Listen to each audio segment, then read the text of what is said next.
பொறியியல் கல்லூரியில் 37ஆம் ஆண்டு பட்டமளிப்பு விழா. குமரகுரு பொறியியல் கல்லூரியின் 37வது பட்டமளிப்பு விழா சனிக்கிழமை மற்றும் ஞாயிற்றுக்கிழமை என 2 நாட்கள் 4 பிரிவுகளாக நடைபெறுகிறது.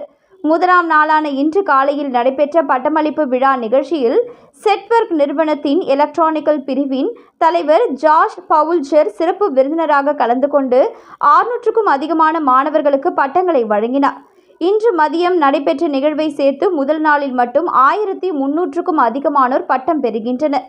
இந்த நிகழ்விற்கு குமரகுரு கல்வி நிறுவனங்களின் தலைவர் சங்கர் வானவராயர் தலைமை தாங்கினார். கல்லூரியின் தாளாளர் பாலசுப்ரமணியன் இந்த நிகழ்வை துவக்கி வைத்தார். குமரகுரு பொறியியல் கல்லூரியின் எலக்ட்ரிக்கல் கிளாஸ்டர் பிரிவின் டீன் ரமேஷ் பாபு அனைவரையும் வரவேற்றார். கல்லூரி முதல்வர் அனில்குமார் ஆண்டறிக்கை சமர்ப்பித்தார். சங்கர் வானவராயர் வெற்றிகரமாக பட்டப்படிப்பை முடித்து இன்று பட்டங்களை பெற உள்ள அனைத்து மாணவர்களுக்கும் வாழ்த்துக்களை தெரிவித்துக் கொண்டார். ஒரு மாணவனின் வாழ்க்கையில் கல்லூரி கல்வி என்பது மகத்துவம் எப்படிப்பட்டது என்பதை நமது பெற்றோர்கள், குடும்பங்கள் அதிகம் உணர்ந்துள்ளனர் என்பதிலேயே பட்டமளிப்பு விழா என்பது அனைத்து மாணவ மாணவிகளின் குடும்பங்களுக்கு மிகவும் சிறப்பான ஒன்று என அவர் கூறினார்.